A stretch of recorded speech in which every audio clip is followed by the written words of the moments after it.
Pernah kepikiran nggak, siapa sih yang sebenarnya pegang kendali di perusahaan-perusahaan raksasa dunia?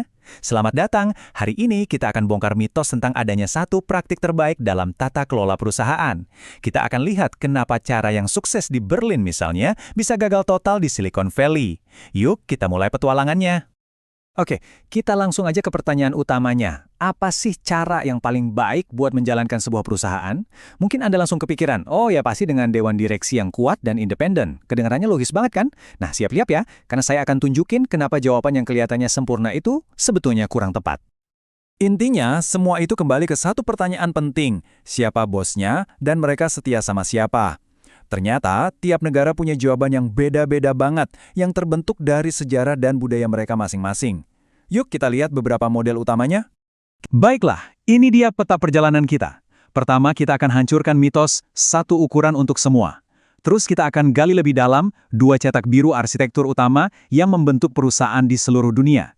Kita bakal lihat contoh-contoh nyata dari Jerman sampai Jepang, dan di akhir kita akan rangkum semuanya dalam satu kerangka kerja yang gampang dimengerti. Oke, sekarang kita masuk ke jantung permasalahannya. Coba lupakan sejenak soal untung rugi. Keputusan yang paling fundamental dalam arsitektur tata kelola perusahaan adalah soal bagaimana dewan direksinya disusun. Inilah cetak biru kekuasaannya. Ini yang menentukan siapa yang mengendalikan dan siapa yang mengawasi. Nah, disinilah dunia tata kelola itu ibaratnya terbelah jadi dua kubu. Anggap ini sebagai garis pemisah utamanya. Di satu sisi, ada model single tier atau satu tingkat, semua orang, baik eksekutif maupun pengawas, ada di satu ruang yang sama. Di sisi lain, ada model two tier atau dua tingkat, yang secara sengaja membangun tembok pemisah yang jelas antara manajemen dan pengawasan. Ingat baik-baik dua model ini ya, karena semua yang akan kita bahas nanti berakar dari sini. Yuk, kita bedah dulu model dua tingkat. Anggap aja ini kayak sistem pemerintahan. Ada dewan manajemen yang jadi cabang eksekutif, mereka yang menjalankan operasi sehari-hari. Lalu ada dewan pengawas. Ini cabang legislatifnya yang mengawasi dari atas. Tugas mereka adalah memastikan perusahaan nggak cuma mikirin untung kuartal ini, tapi juga kesehatan jangka panjangnya. Kuncinya di sini adalah pemisahan kekuasaan yang tegas, sebuah desain yang emang dibangun untuk stabilitas. Sekarang kita beralih ke model satu tingkat. Ini model yang mungkin paling sering kita dengar, di mana para eksekutif dan direktur independen duduk bareng di satu meja. Nah, karena nggak ada pemisahan struktural, pengawasan di sini tuh sangat bergantung pada dinamika di dalam ruangan itu. Seberapa vokal para direktur independen dan seberapa efektif komite-komite kecil seperti komite audit dan remunerasi bekerja di balik layar. Model ini biasanya lebih lincah, tapi juga lebih rawan didominasi oleh CEO. Oke, mari kita lihat lebih dalam gimana sistem dua tingkat ini bekerja di dunia nyata.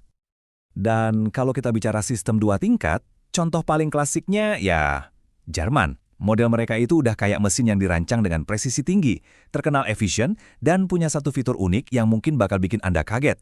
Mereka menempatkan karyawan di pusat pengambilan keputusan strategis. Nah, ini nih yang bikin model Jerman itu radikal banget. Konsep kodeterminasi atau Mitbestimmung. Coba bayangin, di perusahaan-perusahaan besar, setengah dari anggota Dewan Pengawas yang mengawasi CEO itu dipilih langsung oleh para karyawan. Ini bukan basa-basi, ini benar-benar mengubah peta permainan. Manajemen jadi nggak bisa coba mikirin pemegang saham, mereka secara hukum wajib menyeimbangkan kepentingan modal dengan kepentingan tenaga kerja. Ini adalah keseimbangan kekuasaan yang tertanam di dalam sistemnya. Dan jangan salah, ini bukan fenomena khusus Jerman loh.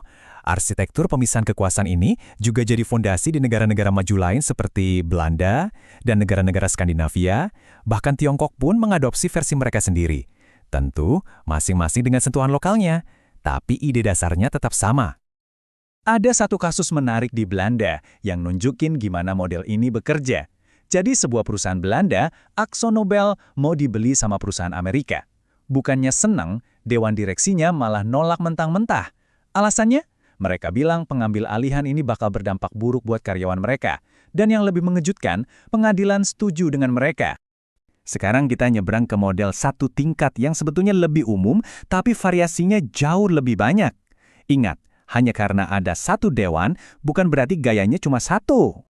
Kita mulai dari Amerika Serikat, si Wild West-nya tata kelola. Di sini, nggak ada aturan tata kelola nasional dari pemerintah pusat. Sebaliknya, arena ini didominasi oleh pasar. Aturan mainnya ditentukan di tingkat negara bagian, terutama di negara bagian kecil Delaware, dan polisinya adalah para investor aktivis dan aturan say on pay yang ngasih pemegang saham hak buat protes soal gaji eksekutif yang kelewat tinggi. Sekarang kita terbang ke Prancis, di mana ceritanya beda banget. Walaupun sama-sama satu tingkat, di sini negara dan tenaga kerja punya suara yang sangat kuat dan dilindungi hukum. Ada kuota wajib untuk direktur perempuan dan juga perwakilan karyawan di dewan. Dan ini yang unik, hak suara ganda. Kalau Anda pegang saham cukup lama, suara Anda bisa dihitung 2 kali lipat. Ini cara Prancis buat mendorong loyalitas investor jangka panjang. Lanjut kita ke Australia, di mana modelnya bisa dibilang ramping dan galak. Biasanya satu-satunya orang dari manajemen di dewan itu ia cuma CEO. Ini otomatis ngasih kekuatan besar ke direktur independen. Dan para investor di sana, mereka terkenal sangat terorganisir dan gak segan-segan menggulingkan manajemen kalau kinerjanya gak memuaskan. Di sini, akuntabilitas adalah segalanya. Di sana itu ada dana-dana pensiun raksasa yang kita kenal sebagai superannuation yang ngelola uang tabungan hari tua masyarakat. Karena mereka ini pemegang saham mayoritas di banyak perusahaan, mereka punya power yang luar biasa. Mereka nggak ragu buat ngomolin manajemen kalau dirasa investasinya nggak maksimal. Makanya hubungannya seringkali panas dan penuh tekanan. Nah, disinilah ceritanya jadi menarik. Apa jadinya kalau kekuasaan pemegang saham yang besar itu berhadapan langsung dengan tanggung jawab etis? Ini membawa kita ke kasus raksasa tambang, Rio Tinto. Jadi begini, di tahun 2020, Rio Tinto melakukan sesuatu yang bikin geger. Mereka meledakkan situs suci suku aborigin Gua Jukan Gorge yang usianya udah 46.000 tahun. Secara hukum, mereka punya izin untuk melakukan itu demi memperluas tambang. Keputusan ini langsung memicu kemarahan di seluruh dunia. Para investor, terutama dana-dana pensiun Australia tadi, mulai bersuara keras. Pertanyaannya jadi gini, hanya karena sesuatu itu legal, apa berarti itu boleh dan benar untuk dilakukan? Ini jadi ujian nyata soal batasan etika sebuah perusahaan. Dan disinilah kita lihat kekuatan model ini. Tekanan dari para pemegang saham itu begitu dahsyat, sampai-sampai CEO Rio Tinto dan 2 petinggi lainnya harus rela kehilangan jabatan mereka. Ini bukti nyata, di sistem ini, kalau investor sudah marah, suara mereka adalah hukum tertinggi. Terakhir, mari kita tengok Jepang, sebuah raksasa yang sedang bertransformasi. Dulu, dewan direksi mereka itu kayak klub eksklusif untuk orang dalam yang dilindungi oleh jaring rumit kepemilikan saham silang antar perusahaan. Tapi, angin perubahan lagi bertiup kencang. Reformasi besar-besaran sedang mendorong Jepang untuk membuka pintunya bagi direktur-direktur independen dari luar, bergerak menuju model yang lebih akuntabel secara global. Baik, kita sudah keliling dunia, sekarang waktunya kita kumpulin semua potongan puzzle ini. Yuk kita buat satu kerangka kerja yang simpel buat bantu Anda memahami semua gaya arsitektur tata kelola yang berbeda-beda ini. Nah, ini dia rangkuman utamanya, semua dalam satu slide. Jadi intinya, kita bisa bagi dunia tata kelola ini jadi 3 rasa utama. Pertama, model 2 tingkat kayak di Jerman, yang fokusnya ke pemisahan kekuasaan dan stabilitas. Kedua, 1 tingkat yang digerakkan pasar seperti di AS dan Australia, di mana kepentingan pemegang saham jadi nomor 1. Dan ketiga, 1 tingkat yang dipengaruhi pemangku kepentingan, kayak di Prancis dan Jepang, yang berusaha menyeimbangkan berbagai kepentingan. Di sini, kekuasaan itu nggak tersebar ke publik, tapi justru terpusat di tangan segelintir orang dalam. Jadi, di pasar-pasar kayak gini, kepemilikan itu bukan cuma soal lembar saham, tapi lebih ke soal warisan, kontrol jangka panjang, dan pengaruh turun-temurun. Cara buat mempertahankan kontrolnya juga macam-macam dan cerdik banget. Di Swedia misalnya, keluarga pendiri kayak keluarga Wallenberg itu pakai sistem saham kelas ganda. Jadi, 1 lembar saham mereka bisa punya hak suara 10 kali lipat dibanding saham biasa. Beda lagi di Italia. Di sana ada yang namanya voto di lista. Sekelompok keluarga bisa langsung ngajuin 1 paket daftar calon direksi yang efektif banget buat mengunci kendali dewan. Uniknya lagi, di Italia dan Jepang ada 1 lapisan pengawasan ekstra. Namanya auditor statuter. Tugas mereka bukan cuma ngecek angka di laporan keuangan, tapi juga mastiin semua keputusan dewan direksi itu sah dan sesuai hukum.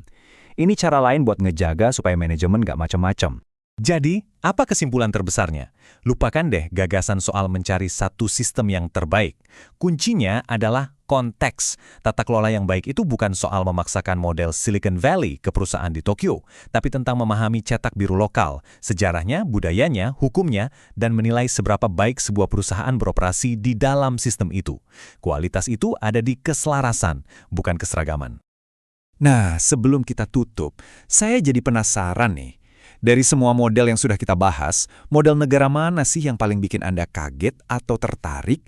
Apakah model kodeterminasi di Jerman, hak suara ganda di Prancis, atau mungkin dewan yang ramping di Australia? Coba deh bagikan pendapat Anda di kolom komentar di bawah. Terima kasih banyak sudah bergabung dengan kami dalam perjalanan mengelilingi dunia tata kelola global ini. Semoga ini bisa memberikan Anda perspektif baru ya. Nantikan paparan kami berikutnya, dan kalau ada pertanyaan, jangan ragu untuk menuliskannya di kolom komentar. Sampai jumpa!